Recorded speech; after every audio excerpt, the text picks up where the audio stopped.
স্বাধীনতার পর নিজ ভূমি পেল উদ্বাস্তুরা। উত্তর 24 পরগনার বসিরহাট পৌরসভার 9 নম্বর ওয়ার্ডের কাছারিপাড়ার পোস্ট অফিস সংলগ্ন এলাকায় সরকারি সুযোগ সুবিধা থেকে বঞ্চিত হচ্ছিল 100টি পরিবার। বাংলার মাননীয় মুখ্যমন্ত্রী বরাবর গরিব মানুষের পাশে দাঁড়িয়েছে। আপনারা দেখেছেন কেন্দ্রের শত বঞ্চনা সত্ত্বেও এনআরইজিএসে যারা কাজ করেছিল মমতা বন্দ্যোপাধ্যায় তাদের টাকা দিয়েছে। বাড়ির টাকা যারা পায়নি, কেন্দ্রীয় সরকারের বঞ্চনার শিকার হয়েছে, মমতা ব্যানার্জি ডিসেম্বর মাস থেকে সেই বাড়ির টাকা দেওয়া শুরু করেছে। ঠিক ওই একই পথ ধরে এই এলাকার যারা গরিব মানুষ, যারা জমির মালিকানা পাননি, মমতা ব্যানার্জির তত্ত্বাবধানে নির্দেশে তারা আজকে জমির 99 বছরের লিজ পেলেন। অত গরিব মানুষের মমতা ব্যানার্জি বাদ দিয়ে দ্বিতীয় কোনো বিকল্প নেই। পরিবারের প্রায় 500 জন মানুষ বারবার ভোট দিয়ে জনপ্রতিনিধিদের কাছে দাবি জানিয়েছিলেন তাদের স্থায়ী ঠিকানা করে দেওয়ার জন্য। বামফ্রন্টের আমলে বারবার জানিয়েও কোনো ফল হয়নি। 2011 সালে পরিবর্তনের পর উদ্যোগ নেয় বসিরহাট পৌরসভা। সব গভর্নমেন্ট এসে দিয়ে গেছে, কিন্তু কেউ প্রতিশ্রুতি পূরণ করতে পারেনি। তো আমরাই মাননীয় মুখ্যমন্ত্রীর আদর্শে যেহেতু চলছি, তো মাননীয় মুখ্যমন্ত্রী এবং অভিষেক বন্দ্যোপাধ্যায় ওনারা প্রতিশ্রুতি দিয়ে প্রতিশ্রুতি রাখেন। তো সেই পথ ধরে আমি চেষ্টা করেছি সব প্রতিশ্রুতিটা রাখার জন্য। তাদের নাম ঠিকানা সরকারিভাবে লিপিবদ্ধ করা হয়।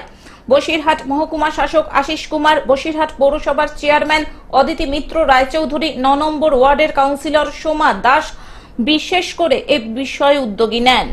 এদিন বসিরহাট টাউন হলে দমকল মন্ত্রী সুজিত বসু, সাংসদ পার্থ ভৌমিক, বসিরহাট দক্ষিণের বিধায়ক সপ্তর্ষি বন্দ্যোপাধ্যায় সহ প্রশাসনিক কর্তারা প্রায় 100টি পরিবারের হাতে 99 বছরের জন্য জমির লিজ দিয়ে জমির দলিল তুলে দেন। কাগজটা আমাদের হাতে দিয়েছে, আমরা এই কাগজটা পেয়ে অত্যন্ত খুশি। বা আমাদের বাপ ঠাকুরদারাও এখানে থেকে গেছেন, বা তার উত্তরসূরি অবস্থায় আমরা তার ছেলেরা এই কাগজটা পেয়ে আমরা খুবই খুশি। স্বাধীনতার পর এই প্রথম নিজ ভূমি পেয়ে খুশি। এরপরে সরকারিভাবে ঘর তৈরি হওয়ার পরিকল্পনা আছে। মঞ্চ থেকে এমনটাই ঘোষণা করেন রাজ্যের দমকল মন্ত্রী সুজিত বসু। আমি তো বলছি, আমাদের সরকারের যিনি প্রধান মমতা বন্দ্যোপাধ্যায়, তিনি প্রকৃত গরিব মানুষের বন্ধু। আজকেও বসিরহাটে প্রমাণ হলো যে বসিরহাট মিউনিসিপ্যালিটির তাদের কিছু জায়গায় বহুদিন ধরে লোক বসেছিল, প্রায় বসেছিল 100 বছরের কাছাকাছি। সেই মানুষগুলোকে আজকে তাদের লিজ ডিড করে দেওয়া হলো তাদের বাড়ি করার জন্য।